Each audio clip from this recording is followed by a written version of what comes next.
hours of sunrise and sunset on the longest day, a single unfortunate was given the chance to fight their way to the fountain, bathe in its waters, and receive fair fortune forevermore. On the appointed day, hundreds of people traveled from all over the kingdom to reach the garden walls before dawn, male and female, rich and poor, young and old, of magical means and without.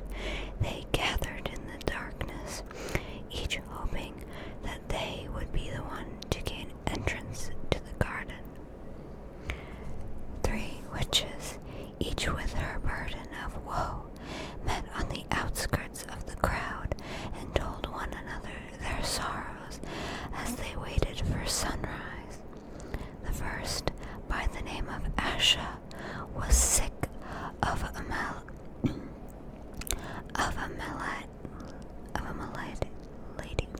I can't pronounce it. Malady. I'm probably saying that wrong, but it's Malady. A malady no healer could cure. She hoped that the fountain would banish her symptoms and grant her a long and happy life. The second, by the name Althea, had been robbed of her home, her gold, and her wand by an evil sorcerer. She hoped that the fountain might relieve her of powerlessness and poverty. The third, by name Amata, had been deserted by a man whom she loved dearly, and she thought her heart would never mend. She hoped that the fountain would relieve her of her grief and longing. Pitying each other, the 3 women agreed that, should the chance befall them, they would unite and try to reach the fountain together. The sky was rent with the first ray of sun, and a chink in the wall opened. The crowd surged forward, each of them shrieking their claim for the fountain's benison.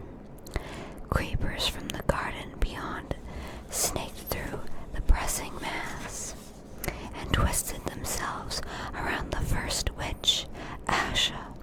She grasped the wrist of the second witch, Althea, who seized tight upon the robes of the third witch, Amata, and Amata became caught upon the armor of a dismal-looking knight who was seated on a bone-thin horse. The creepers tugged on the 3 witches through the chink in the wall, and the knight was dragged off his steed after them. The furious screams of the disappointed throng rose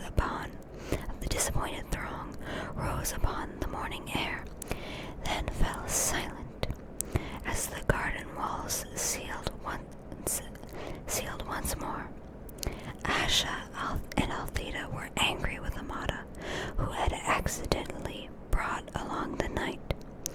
Only one can bathe in the fountain. It will be hard enough to decide which of us it will be, without adding another.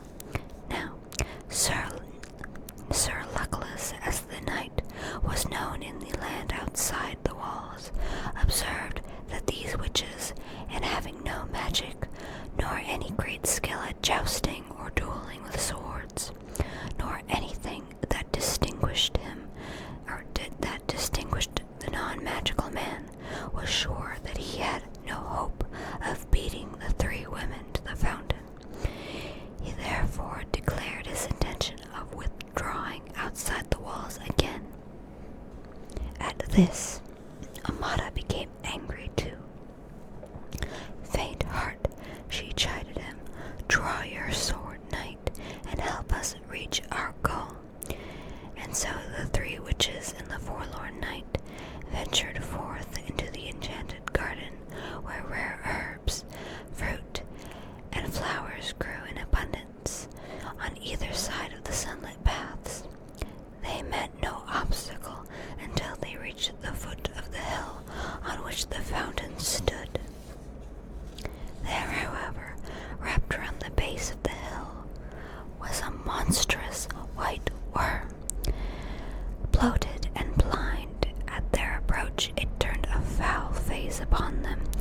essayed every spell that might subdue or entrance it, but the power of their wands was no more effective than their friend's stone or the knight's steel. The worm would not let them pass. The sun rose higher and higher in the sky, and Asha, despairing, began to weep. Then the great worm placed its face upon hers and drank the tears from her cheeks. Its thirst assuaged, the worm slithered aside and vanished into a hole in the ground.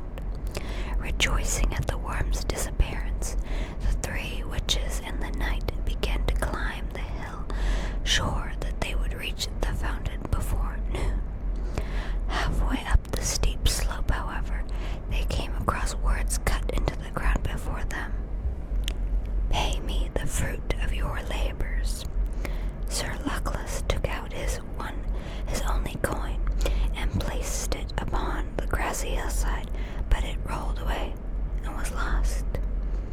The three witches and the knight continued to climb, but though they walked for hours more, they advanced not a step. The summit came no nearer, and the inscription lay in the earth before them. All were discouraged as the sun rose over their heads and began to sink towards the far horizon. But Althea walked faster and harder than any of them, and exhorted the others to follow her example, though she moved no further up the enchanted hill. "Courage, friends, and do not yield," she cried, wiping the sweat from her brow. As the drops fell glittering on the path, or glittering on to the earth, the inscription blocking their path vanished, and they found that they were able to move upwards once more. Delighted by the removal of the second obstacle, they hurried towards the summit as fast as they could, until at last they glimpsed the fountain, like a crystal in a bower of flowers and trees. Before they could reach it, however, they came to a stream that ran around the hilltop, barring their way. In the depths of the clear water lay a smooth stone bearing the words, "Pay me the treasure of your past." Sir Luckless attempted to float across the stream on his shield, but it sank. The three witches pulled him from the water, then tried to leap the brook themselves, but it would not let them cross, and all the while the sun was sinking lower in the sky. So they fell to pondering the meaning of the stone's message, and Amata was the first to understand. Taking her wand, she drew from her mind all the memories of happy times she had spent with her vanished lover, and dropped them into the rushing waters. The stream swept them away, and stepping stones appeared, and the three witches and the knight were able to pass at last onto the summit of the hill. The fountain shimmered before them, set amidst herbs and flowers rarer and more beautiful than any they had yet seen. The sky burned ruby, and it was time to decide which of them would bathe. Before they could make their decision, however, frail Asha fell to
shook her head.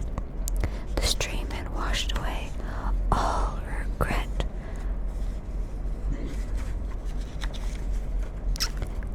All regret for her lover, and she saw now that he had been cruel and faithless, and that it was happiness enough to be rid of him. Good sir, you must bathe as a reward for all your chivalry. So the knight clanked forward. In the